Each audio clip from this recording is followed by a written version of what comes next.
And some say the public needs to hear more about why these decisions are made. What's your response to that? Well, I think WRTV Investigates is pressing Governor Eric Holcomb and uncovering new information about why a top state official stepped down. Holcomb appointed David Adams as Department of Workforce Development Commissioner last September. His salary, $210,000, paid by you, the taxpayer. By May, he was already stepping down. That's just 8 months on the job. Our Kara Kenny is digging into the commissioner's departure from the agency and why some advocates say the public deserves more. We've been trying to get answers since this spring about DWD Commissioner David Adams' resignation, even filing records requests. We just now received these documents and they don't answer anything. So we took our questions directly to Adams and the governor. Governor Eric Holcomb has touted transparency during his time in office. But we're going to continue to be very transparent with you. But some say the recent resignation of his appointee, DWD Commissioner David Adams, has been anything but transparent. It forces people to speculate. Julia Vaughn is executive director at Common Cause Indiana, a nonpartisan lobbying organization aimed at open government. For a government appointee to only stay 8 months, is that sort of a rare thing? It's fairly unusual. I mean, most people who sign up for a high-ranking job heading up an important state agency are going to stick around for longer than that. The Department of Workforce Development administers the unemployment insurance program, which has faced scrutiny in recent years as the pandemic left many Hoosiers out of work.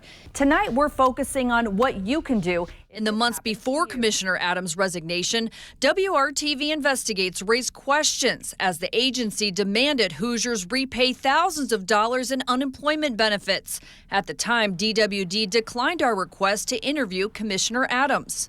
The governor's announcement back in April did not list a reason for Adams' departure, just that he would join the governor's workforce cabinet. We asked for a copy of Adams' resignation letter, but the state declined our request, saying it can withhold parts of an employee's personnel file. So back in June, we filed a public records request for internal emails related to Adams' resignation. Fast forward 4 months, in October, we received 69 pages, but none of the emails said anything about why Adams left. Does the public deserve an answer?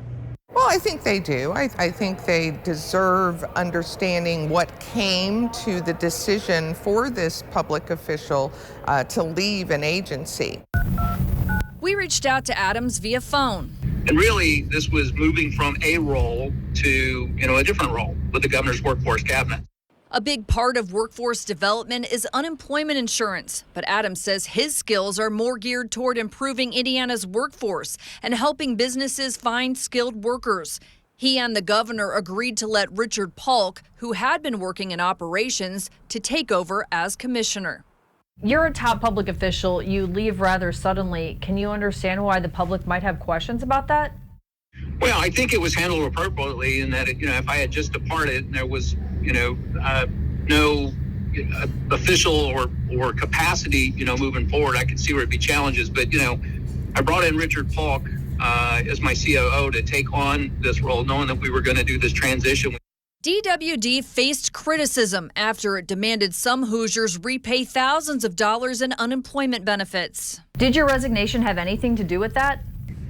No, not whatsoever. This year, we've made half a dozen requests to speak with Governor Holcomb one-on-one, but his office has not granted a single one.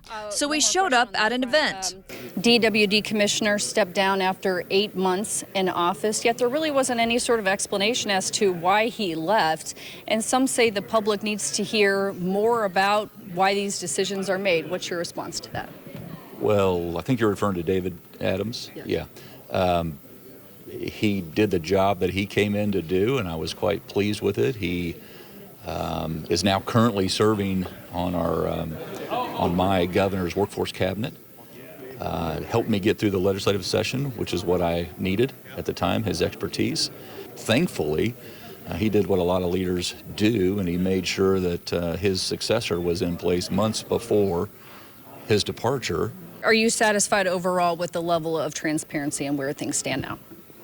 Yes, but I'm always willing to improve. We want to turn the cards face up, as you allude to, and make sure the public knows everything that their elected officials are doing. And so we'll continue to operate that way. We're proud of our record.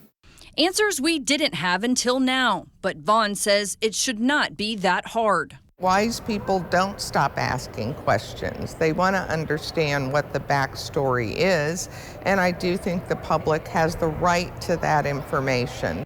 Kara Kenny, WRTV.